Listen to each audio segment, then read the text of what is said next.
On today's episode, an actor out of his comfort zone. A chicken farmer operating with clutch control. And the most expensive mining boots in the world. Welcome back to another episode of Star in a Reasonably Priced Car with me, Jason Goliath, but I'm not who you are here to see. Today, we fell in love with him on ETV, and we get to enjoy him on the Netflix. Please welcome actor, entrepreneur, and all-round nice guy, the great Sandile Mahlangu! Come on. Hello, great boy. Have a seat, I'm amazing. How are you? I am tired. Tired? The adrenaline is... The adrenaline pulling out? You're hitting the wall. Huh? You're hitting the wall, the proverbial. So, but not... Not on the track. Yes. No. The wall in... I think I mental wall. Mental wall, yes. Because you were vibrating when you came off. I've seen a lot of people excited, but I literally saw the tremors were in you. You see, now that is something that I don't like you to talk about. No, we have to tell people the truth. Okay, cool. Yes, no, I was vibrating, guys. I was shaking. But not from fear. From no, excitement. From the excitement. From excitement. From the exhilaration. I think it's the thing about when I was talking to you earlier that you know when you do these kind of exhilarating things, yes. It's almost like your body tells you that you're about to die, right? And I think when you have that conversation with yourself, when you're done and you survive, you then realize that, oh, I didn't die. And then, with that being said, you learn that pain is actually all in the mind. Your real life experiences currently are not that bad. You know what I mean?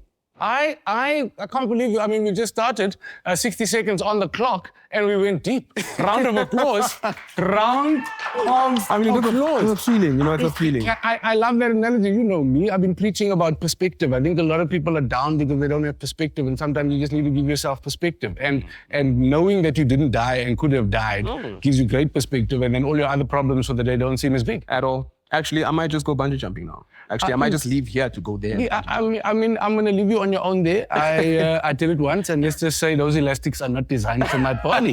You're a bungee jumper, though. You enjoy it? Yeah. I mean, look, it's one of those things where you have to have. Like, it's like hiking, for instance, bungee jumping. Those exhilarating things are really, really, really what is important because it reminds you, man. It just reminds you because sometimes we get lost, you know. We keep in here. And then it reminds you that there's actual, real fear out there, you know?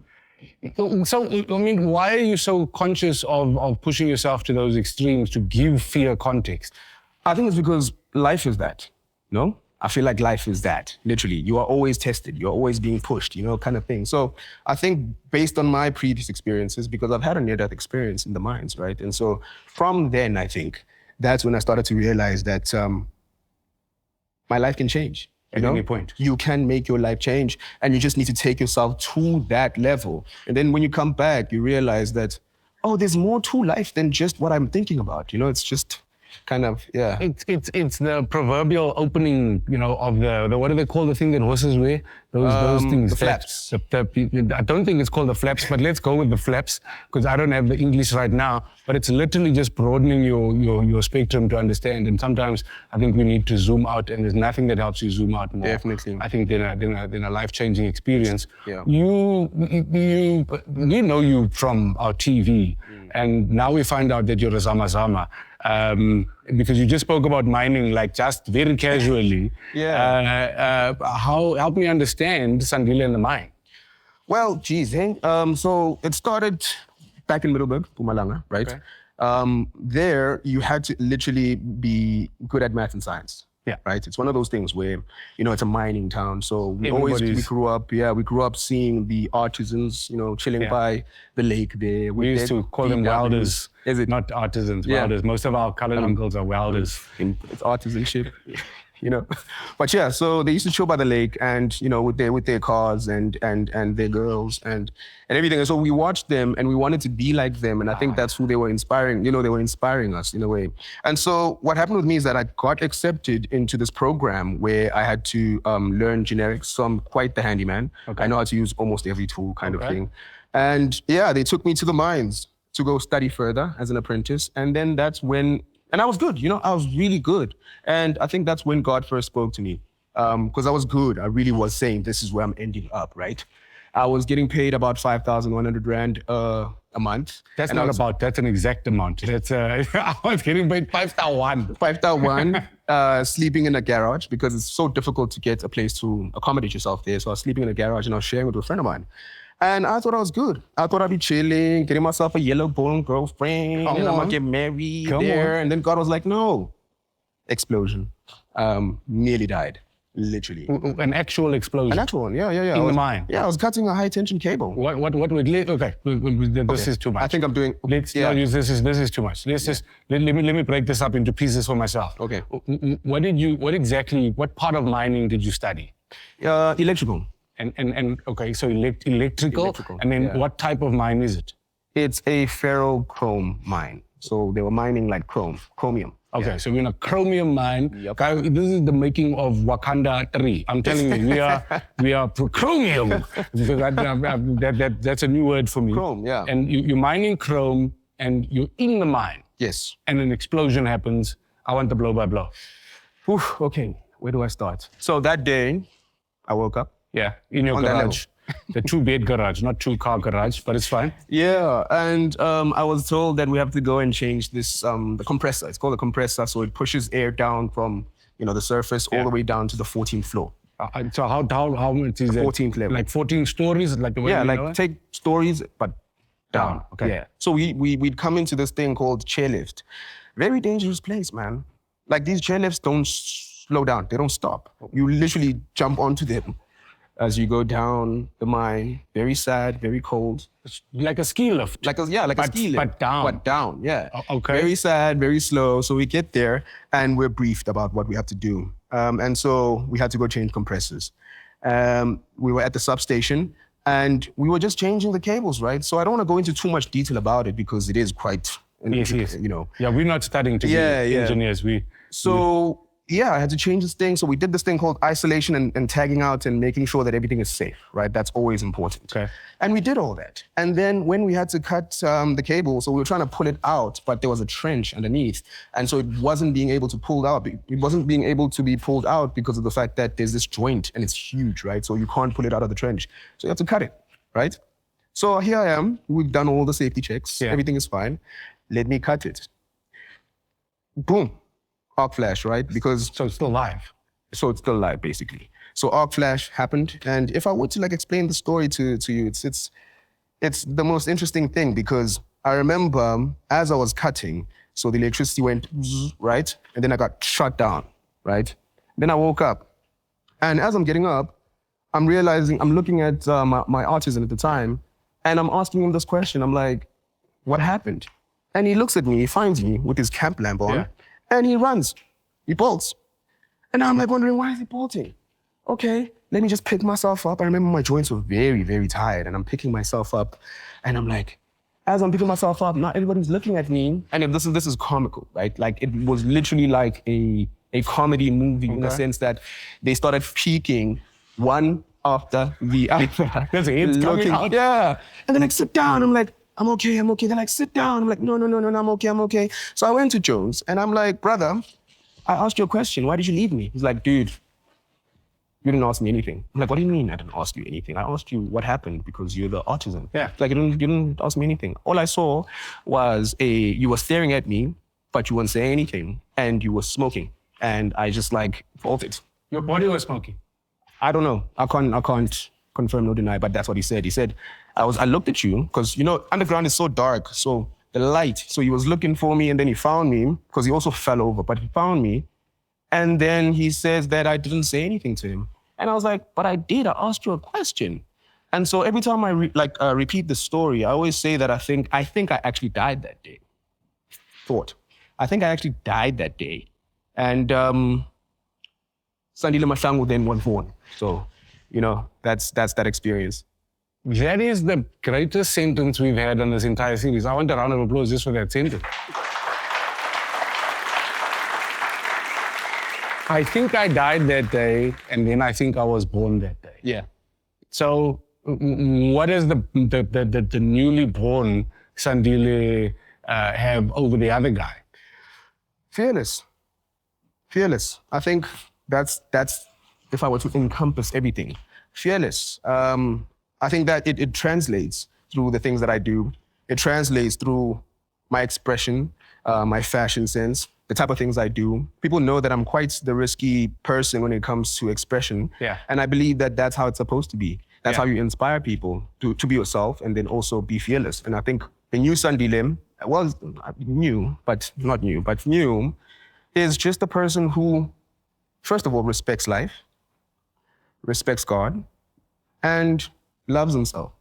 Respects life, respects God, and loves himself. Yeah. Make me a T-shirt. I am in. I am in. That's a sentence and a half right there. Sweet. How do you then transition from, we have the minor, we now have Sandile 2.0. How does that guy get to where we are now? Yo, this is a funny conversation because I've actually had it before. And I think the big part is that I always say with acting, two things. I first think that acting found me more than me finding it. Okay. Story. My first theater production, I was in grade RR. Okay. And I played the ugly duckling, the lead. Did I not hate it? Oh, the actual ugly duckling, not the bad-looking person in the story. Yeah, the actual ugly duckling. Okay. I hated it, man, because the kids backstage, they were like watching George of the Jungle, and I'm always on stage. And I remember crying about it. I'm like, why am I always on stage? Because the kids, I can hear George of the Jungle. Literally. But so acting really found me. But also to give you another answer, I always say this thing when I talk about acting. Acting is not acting, right? I think that's the big part, in a sense that it's obviously reacting. And so what we tend to forget is that we all naturally do it, right? We all naturally perform. We all naturally talk to people differently depending on who they are. Absolutely. That's just a thing that we all do, And whenever I tell people, I'm like, just acting is more than just what people think it is, right? It's the ability to literally step into a role, remove Sandile Mahlangu, step into a role and fully believe in it. It's psychologically taxing, definitely. Of course. But so man, it's been quite the journey to get to where I'm at right now. It's been quite. You say it like these are common things, but I mean, I think I've only heard one other person say that, when you're in front of the camera, it's about reacting to the other person. And if you think about real life, if somebody's angry, that would get a different reaction from you. If somebody's sad, it would get a different reaction from you. Yeah. And we're constantly matching, no worries. We're going to talk about those boots in a second. You're constantly kind of matching energy, matching emotion. Yeah. And are you saying that's what it is for you in front of the camera? Definitely, most definitely. I'm just showing people how people are. I wanna get into the reason we're here and get into cars. Before we do that, I know that you're currently busy with a lot of projects. You just featured on a song. Whose song is it? It's Mbalenkosi's song. Who's Mbalenkosi to you? Mbalenkosi's my girlfriend. Mm-hmm. Wow. Yeah. And what is that like? Oh man, it's a beautiful experience. It's always nice to be able to have artistic conversations with your significant other, right? And that song Umhlaba actually came about when I was quite depressed, right? Like genuinely. And I always used to say that I feel like something is chasing me, and that something might be me, or that something might be other people. So the lyrics say, Baeza, bafuna lumhlaba. What does that mean? It means they're coming. They want this earth. They want this soil. It could mean whatever you want it to mean if you understand what exactly it is. But for me, my intention for it was that, and I say ngekoli sababa, meaning I'm apologizing for allowing that to happen also, So I'm apologizing to self, but also apologizing to God and asking for assistance, And so I've heard many people say different things about what they hear when they listen to it. I think that's one of my favorite things about music and why I respect it as an art. I'm always like, just because you can sing doesn't mean you're a singer or a musician. But I think songs are supposed to make you feel. And I think a great song, you should be able to interpret in your own life, in your own way. And I think that's what makes things live. So I'm so excited about that. But there's so many things to talk to you about because at one moment you are connecting with your loved one and singing a song. And the next moment you also a chicken farmer. Yeah. Does that explain the boots? Are these your farming chic? Is this Funny story about farming these classic boots. or mining classic? I'm on the fence. Funny thing about these boots, I bought them from the women's section. I mean, I'm not shocked. I think that they are great. What size are you? I'm size 9. Do they look bigger? No, I'm just... I'm size 9, you know, I'm from the women's section. Like I said earlier, I don't believe this, that people think that clothes have gender. And I always say that that's you projecting onto clothes. And it's like, dude, just put on the clothes. Put on whatever you feel comfortable. Don't do that, you know, it's all in the mind, you know, so... Chicken farming, quickly. Chicken farming. Oh, chickens, man. Chickens are so sensitive. I'm telling you, I had to learn to give them stress packs. I don't care about the chickens. I care about why this big actor chicken farms. Because I think I've always wanted to be a farmer. I love the outdoors, you know. And I think also I wanted something solid for myself, because I always say this to people close to me. Yeah. That I'd like to believe that I'm not a dependent, you know, so I don't like depending on things, you know, like if I can execute them myself. So having a farm was that thing for me where I'm like, this will never leave me. Yes. I'll put in the work for it. Yes. It'll never leave me. And I'll always have the proof of concept. So whenever I do want to explore different avenues, I have the proof of concept. And I think based on how I see people look at me when I am in my farmer mode, it's just nice, man. Like the inspiration that a person has when they look at you and they're like, how did you? And I'm like, dude, you can do anything that you want. You really can. You can really do anything that you want. It's only us in our minds that stop us from doing things. I just want to add like a disclaimer here. You can do anything that you really want, and you don't have to nearly die in a mine to be able to do it. You can just do it. You don't have to wait until you're cutting into a wire that's still on. But that's what I think. That's why I'm here. I think that's why I'm here. I'm here so that you don't have to do that. Thank you. Yeah. I don't want to go in a mine. I don't want to get shocked. Yeah, because I talk about it and I'm like, yeah, you know, I experienced that. And you don't have to. All you just have to do is listen and watch. In all of these pictures and in all of these amazing things, are cars featured anywhere here? Dude, I have an M2. Oh, you just made me so happy. I knew it was even more possible, but you just became more attractive right now. You went from a 4-pack to a 6-pack, just immediately. So yeah, man, cars they're a beautiful thing. I think they're very exhilarating, you know. I've always felt as though I don't deserve to have one, you know, but once you have one, and I was talking to a few of my friends and I'm like, you know this car, what it's done is actually taught me how to be responsible. How so? In a sense that you don't want to lose it. You know what I mean? I feel like, so are you saying that I often drive cars where I realize that my skill as a driver, this car is beyond that. So you got to respect it because it can take you out. It's exactly that. Is it that? I think it's that, yeah, most definitely. Like, it really does give you that responsibility, right? Like, as soon as I had it, I was more aware of my surroundings. Like, I'm quite aware on the road now, you know? Sometimes you get this paralysis when you drive and you forget that you're driving kind of thing. You know, you catch yourself there. But I realized that with this car, for instance, I am quite aware. Like, you gotta be. You gotta be. Which generation do you have? G87. Just give my heart a second just to be jealous and happy all at the same time. Yeah, were you always into performance, or is the M2 your first performance car? First.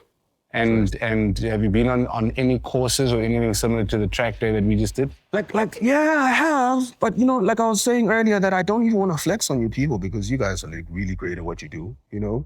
All I've done really is just a straight sheet. So and I won't even say that I know that's what I was doing. I think I was just, they were like, okay, just push it. And I pushed it, and that's about it. So I've never done the entire circuit. So you don't put it sideways yet? No. Never taken the traction control off? I just told you that I'm just checking. Responsible. I've got to ask these questions because I'm excited now. I just told you. I'm excited now. Responsible. Other than the M2, favorite car you've ever owned? Oh, man. It was a Volvo. Okay. C30. Okay. The T5 R design. That T5 R design is a lovely car. Yeah, it was. It's a lovely car. It really was. A Ford Focus in an expensive suit. Dude, funny enough, I sold that car to start my farm. And that's where I had to let go of it. I mean, and look at you now. Sells a car, starts a farm, upgrades to an M2. Your life is working out, my friend. I've never thought of it like that. Your life is working out. So much. I'm Your life is working out today, actually. Nah, bro. From 5 cylinders to 6. Come on. Looks like This makes me You're gassing me up. incredibly happy. Talk to me about Mandla. What did you think about your time in our little Suzuki Swift? Manta. I got so much respect for that guy. I won't lie. I've never seen anybody drive like that, but he's so calm. All the time. He's so calm. Like, Manta, do you realize we could die right now? Yeah. Kind of thing. And you just stop, go, forward, turn. Let me show you. Stop, go, forward, turn. And I'm like, Manta, I'm focusing on not dying here. I can't, you know, because everything around the track just goes like against your instincts. It Absolutely. really does. It really does. Like you, and he's like, you can do better. Even Jordan, you can do better. I'm like, Can I though? and he's like, I know, you got more in you. You got more in you. Just stop it. I'm like, dude, it goes against anything that I've, you know. Mandla's resting heart rate is the same as a bear in hibernation. It's like, I think his heart beats 4 or 5 times a day. The guy doesn't get stressed for no reason. Yo. He did jump out after a couple of laps with getting you there. And the first thing he said is, this guy just keeps saying, "Nah, man, this is just out of my comfort zone. This is not my normal realm. This is not how I move. This is not. Yeah. My signals are fiery." And then I asked him about the boots, and all he said was, I was like, okay, well, those are the shoes to race in, maybe not. And in case anybody was wondering, those boots were the ones you were racing in, which impresses me even more. Really? It really, really does, because I don't know how you weren't pressing all 3 pedals at the same time. But you seem to get away with it. The reason the guys kept saying, give him another lap is because they all felt that you've got some in you and that you're holding back. And I will tell you this, before we get to watching the lap, you stopped and you said you were done. Mandla said, give it another go. Our guy Jordan said, give it another go. And you scrubbed 4 seconds off in that last lap. 4 seconds off your time, which is a year in track times. Come on now. For real. Come on, for real. come on.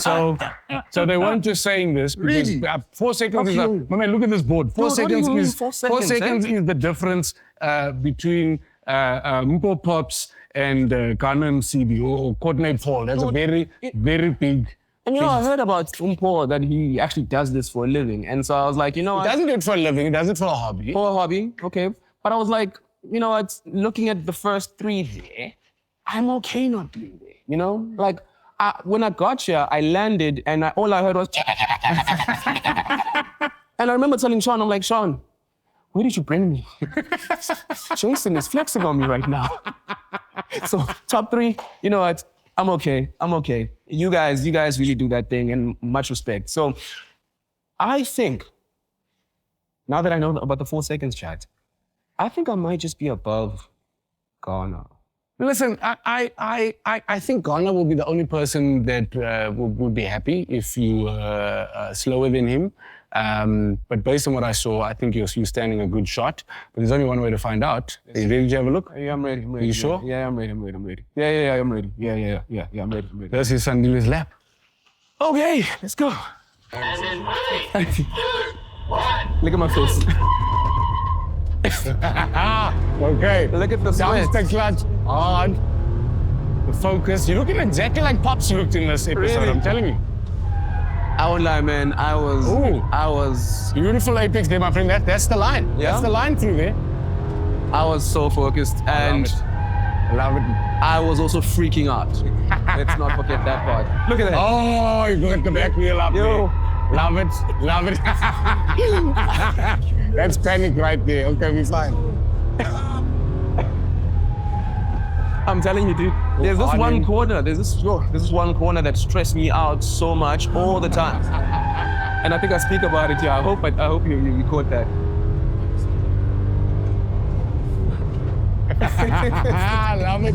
up into third. Look at the wipers being on. Why are the wipers? I don't even know why they were on. The indicator was on earlier as well. We don't speak about that. I don't even know why they were on. I swear. Oh, okay.